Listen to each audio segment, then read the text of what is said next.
Assalamu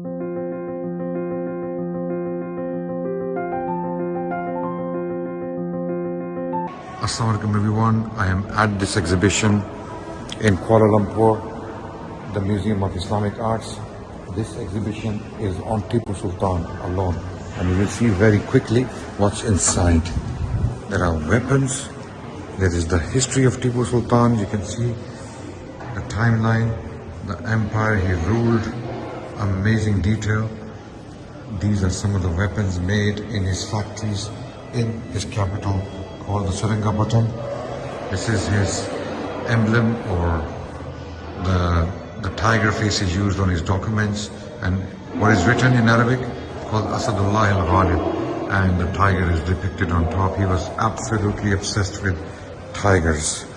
This is Tipu Sultan. This is what he looked like.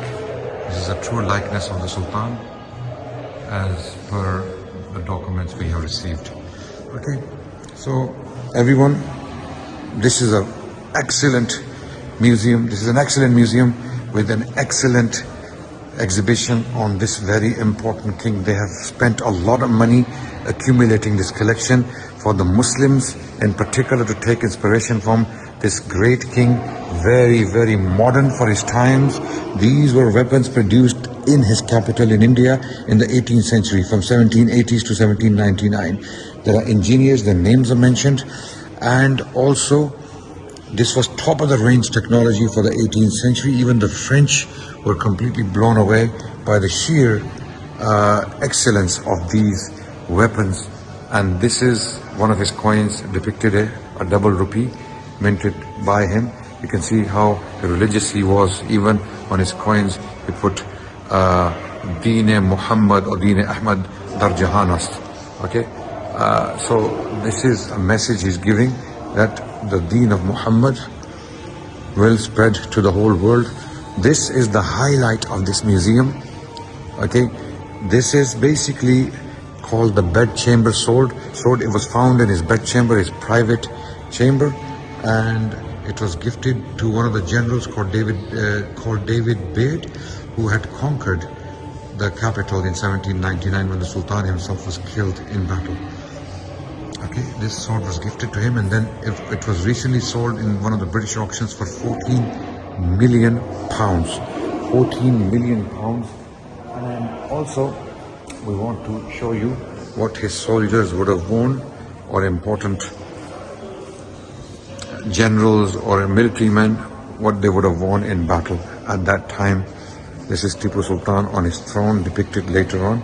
This throne was completely dismembered, or deassembled, as they say, or broken up, okay, in easy language. And this is a small tiny part of the throne, Safenil, as you can see, studded with precious gems like emeralds, rubies and diamonds. This was part of the throne once upon a time, and this is what survived of the throne. And this was the foot of the throne, which is kept here in the museum. And this is what the throne looked like once, and the tiger head you saw would be here. Okay, everyone, I'm just sharing this quick vlog with everyone. This is one of the masterpieces in the museum, right? You see a pouncing tiger. Okay, a tiger pouncing at prey. Okay, getting ready to pounce. And you can see the hammer that strikes the trigger is also basically like a tiger. It's made to look like a tiger. This is a rifle, a matchlock, flintlock, produced in Tipu Sultan's factories in Seringapatam, his capital. This was a very important Muslim king in the 18th century who resisted British colonialism. He fought against the East India Company to keep India, or at least the parts he governed, free. This is a gun, a cannon made in his capital. Here it is clearly stated, Sakht Dar Sultanat Patan, made in the capital, Seringapatam, and the name of the engineer is there, Ahmad Khusro, you can see, made around 1791 to 1792. And here you can see the depiction of British soldiers terrified fighting him, and the gun is depicted here on the screen. Okay, so this museum is in Kuala Lumpur in Malaysia, called the Museum of Islamic Arts. I strongly advise everyone to visit when you can. If you happen to be here in Malaysia, this is also another gun made in Seringapatam. It says Sakht Darussultanate Patan, made in the capital Seringapatam. And the name of the engineer Karigar Ahmad Karim, name is mentioned. Okay, this man had reached the peak of technological advancement in the 18th century. He surpassed British weapons manufacturers with his quality and care that was taken to produce these weapons. There's a lot to see in this museum that I cannot simply cover. I'm just giving you a glimpse into this gallery, this exhibition, so that you can come and look at more detail. There are some paintings depicting the surrender of Seringapatam after he was killed in 1799. Two of his sons surrendering to the British generals. This painting was recently sold in London for a lot of money and was bought by this particular museum. And the British published works immediately after the fall of Seringapatam, or the fall of Tipu Sultan's state of Mysore.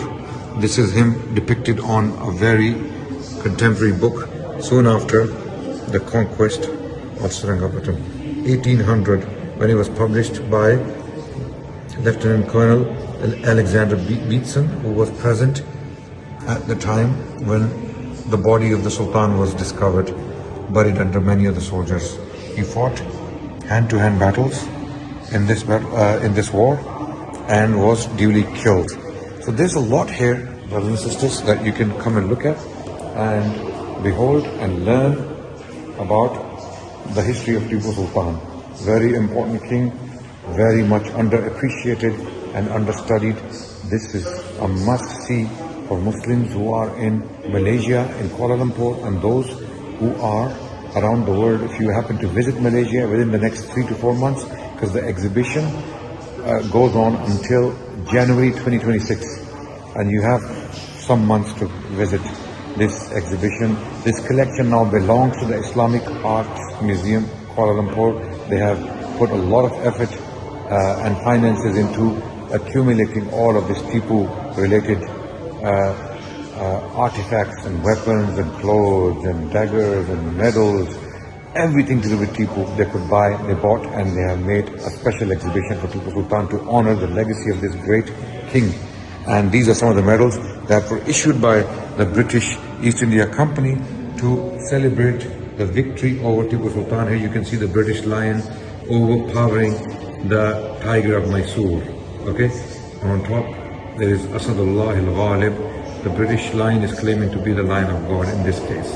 Okay, this medal was issued to commemorate the victory over Tipu Sultan, and in this case each and every single soldier who was involved in this battle was awarded a medal. Okay, so just wanted to share with you very quickly from Kuala Lumpur this exhibition on Tipu Sultan, one of a kind. Never before, to my knowledge, this stuff has been put together in one place. This is the first time, thanks to the people of Malaysia, the government of Malaysia, and the Museum of Islamic Arts. Okay, here we have some of the weapons produced in Seringapatam. The names of the engineers are mentioned on these very weapons. You can see how much detail has gone into making this, right? Top of the range for the 18th century, for 1790s and 1780s. No one else in the world was producing matchlocks or flintlocks like this. Look at the amount of detail that's gone into producing this, right? This was a double shot. Basically, this gun would shoot 2 bullets or more than 1 bullet at a time. Maybe the first attempt to produce semi-automatic weapons. Made in India, Seringapatam, in the factories of Tipu Sultan, Sultan Fateh Ali Muhammad Tipu. Okay, very well known to the Indians. These are some of the handguns produced, and they have names of the engineers on them. Asad Amin, rather. The name is very, very visible, as you can see. The name is there, Asad Amin, right? and the capital is also mentioned, Patan. So these are absolutely amazing masterpieces found in this museum, the Museum of Islamic Arts, Kuala Lumpur. I advise everyone in Malaysia, Kuala Lumpur, to visit this museum. In general, there is a gallery on top, amazing Islamic manuscripts possessed by the museum. Also, this particular exhibition is a must-see. I came here to meet some Indian historians who have been working on Tipu Sultan. I am one of the humble servants also of this very subject, and I'm working on it to produce more content, and you must visit this, please. More than a day as a tiger, the legacy of Haider Ali and Tipu Sultan. On that note, everyone, I hope you enjoyed this quick vlog, and I look forward to sharing more stuff with you in the future on this. For now, Assalamu alaikum wa rahmatullah.